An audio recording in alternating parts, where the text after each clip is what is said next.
So I've always been drawn to people who are at a crossroads in their life, particularly people who've been through a difficult time.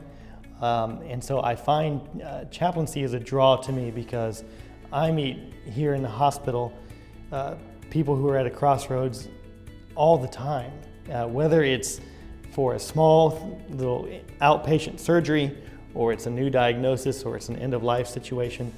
Coming to the hospital means a change of some kind.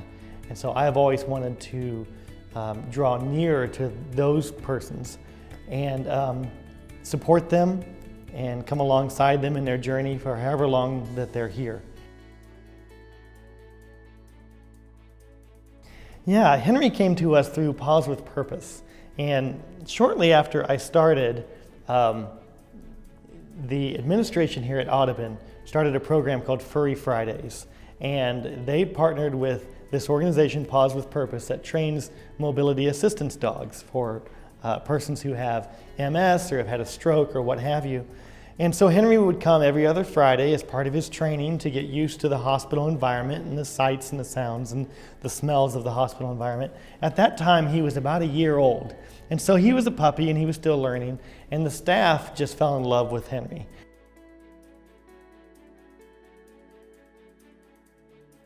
Matthew and Henry can hardly go 2 steps down any corridor of this hospital without being stopped because they're loved so much. And that comes from patients, families, visitors, and staff. Matthew has this huge sunshine smile on his face, and Henry is so obedient, but he just abounds with joy. So they're magnetic. The duo is truly magnetic and provides joy everywhere that they go. Well, for me, staff support is huge because if the staff, they're not caring for themselves, it's hard for them to give the best care to others.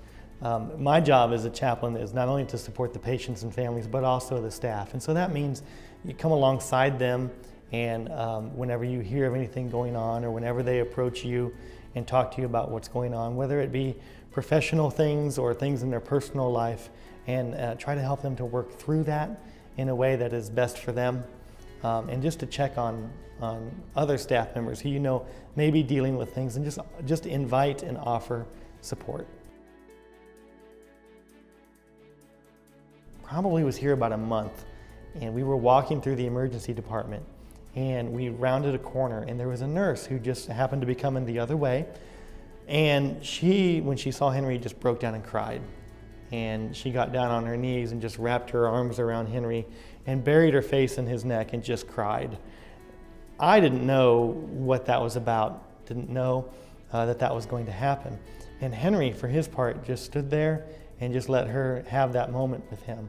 And she told me later that she'd been working a lot of hours, that just days earlier her best friend had passed away in a car accident, and she was taking care of her best friend's 2-year-old daughter. So she was grieving the loss of her best friend while taking care of her best friend's daughter, while trying to work as well, and that the stress was just overwhelming for her. And I can only imagine how it was. That was something that I didn't know. I don't know how many other people knew that. And I don't know if Henry hadn't been there, if I would have become aware of it. She was very grateful to have that moment with Henry. And that is just one example of all the great staff work that he does for them.